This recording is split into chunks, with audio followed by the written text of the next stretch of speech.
అందరికీ నమస్కారం అండి. ఈరోజు గ్యాస్ ట్రబుల్ గురించి ప్రత్యేక ఎపిసోడ్ చేస్తున్నాము.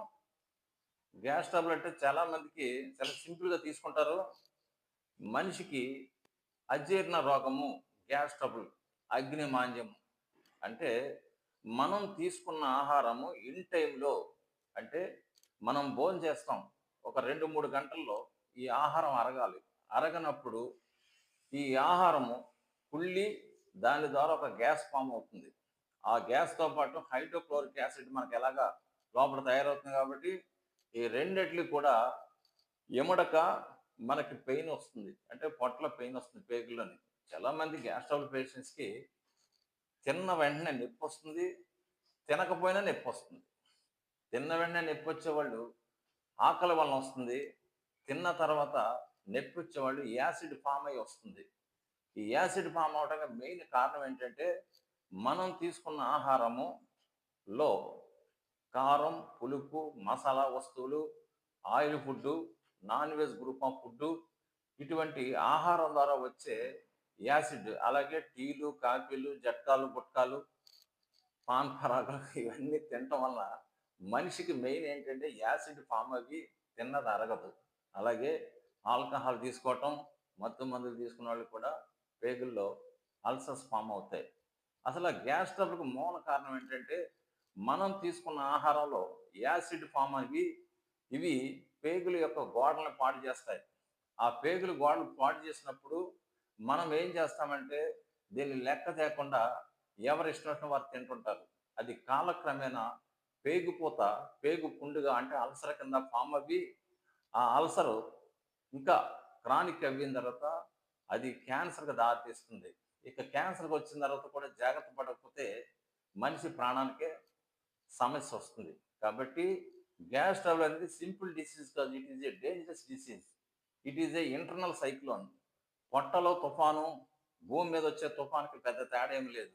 భూమి మీద తుఫానొస్తే ఇంట్లో కూర్చుంటాం. పొట్టలో తుఫానొస్తే హాస్పిటల్‌లో కూర్చుంటాం. ఇది నిజం. కాబట్టి గ్యాస్ ట్రబుల్‌ని ఎవరు అశ్రద్ధ చేయకండి. అజీర్ణ రోగం అనేది చిన్న విషయం గాదు.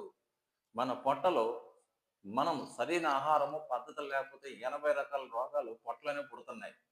మిగతా రోగాలు మూత్ర సంబంధ వ్యాధులు, జనరల్‌గా కొన్ని ఇన్ఫెక్షన్స్ వచ్చే కంప్లెయింట్స్ ఉంటాయి కాబట్టి, మెయిను పొట్టకు సంబంధించిన అన్ని సమస్యలు స్టార్ట్ అవ్వేది ఈ అజీర్ణ రోగంతోనే. కాబట్టి అజీర్ణ రోగం ఉన్నవాళ్ళు ఎక్కువ సార్లు మోషన్స్ అవ్వటం, ఒక్కోసారి ఐబిఎస్ ఇరిటబుల్ బౌల్ సిండ్రోమ్ అంటే ఫ్రీక్వెంట్‌గా వీళ్ళు తిన్న వెంటనే 4, 5 సార్లు మోషన్ అవుతుంటది. రోజులో 10, 15, 20 సార్లు కూడా మోషన్ అయ్యే పేషెంట్స్ ఉంటారు. ఈ ఐబిఎస్ ఇరిటబుల్ బౌల్ సిండ్రోమ్ తర్వాత second stage IBD irritable bowel diarrhoea అంటే తిన్నది తిన్నట్టు నీళ్ళ విరేచనలాగా అయిపోతుంటుంది. ఎక్కువ మంది ఆల్కహాల్ తీసుకునే వాళ్ళని, నాన్ వెజ్ తీసుకునే వాళ్ళని, ఎక్కువ ఆయిల్ ఫుడ్ తీసుకునే వాళ్ళని, ఎక్కువ పాత పచ్చళ్ళు అంటే చింతపండు, మామిడికాయ పచ్చళ్ళు తీసుకున్న వాళ్ళకి కూడా ఈ గ్యాస్ ట్రబుల్ అనేది కంపల్సరీ వస్తుంది. సో, నిలవ ఆహారం కూడా తినకూడదు. గ్యాస్ ట్రబుల్‌ని అశ్రద్ధ చేయకండి. గ్యాస్ ట్రబుల్‌కి మీకు ఎంత పెద్ద హాస్పిటల్‌కెళ్ళినా గ్యాస్ట్రోఎంటరాలజిస్ట్ చేసేది ఏమీ లేదు. అక్కడ ఉన్నది కొన్ని రకాల మందులు, ఇంగ్లీష్ మందులుంటాయి. వేసుకున్నప్పుడు మీరు టిఫిన్ తింటే కడుపు ఎలా నిండుతుందో, మళ్ళీ గంట తర్వాత మామూలుగా ఎలా తయారవుతుందో, ఈ మందులతో అలా అవుతుంది. ఫస్ట్ మీరు గ్యాస్ ట్రబుల్ కంట్రోల్‌లో ఉంచుకోవాలంటే చక్కటి ఆహారం, మంచి ఆహారం తినటం. ఆయుర్వేదంలో మంచి మందులు గ్యాస్ ట్రబుల్‌కి ఎక్కడున్నాయి ఇవి. నాకు గ్యాస్ ట్రబుల్ తగ్గాలి, తగ్గకపోతే నా లైఫ్ అంతా కూడా చాలా చికాకుగా ఉంటుందని భయపడాలి. భయపడి దానికి అవస్థ చేయాలి. లేకపోతే అది క్యాన్సర్‌కి దారితీస్తుంది. మీ ప్రాణానికే ముప్పు. తర్వాత చేసేది ఏమీ లేదు. కాబట్టి గ్యాస్ ట్రబుల్‌ని అశ్రద్ధ చేయకండి. గ్యాస్ ట్రబుల్ కోసం నా దగ్గర కొన్ని మందులు తయారు చేశాను. 3 నెలల్లో గ్యాస్ ట్రబుల్ అనేది అంటే ఇంటర్నల్ అల్సర్స్ అనేది కంప్లీట్ తగ్గి మీ జీర్ణక్రియ పూర్వపు స్థితికొస్తుంది. ఇది 100% గ్యారంటీ. కాబట్టి ఈ గ్యాస్ ట్రబుల్ అనేది, అగ్నిమాంద్యం అనేది, అల్సర్ అనేది గ్యాస్ట్రిక్ డిజార్డర్ లాస్ట్‌కి క్యాన్సర్‌కి దారితీస్తుంది కాబట్టి జాగ్రత్త పడండి. దీని చికిత్సకు పై నంబర్‌లు సంప్రదించండి. Thank you.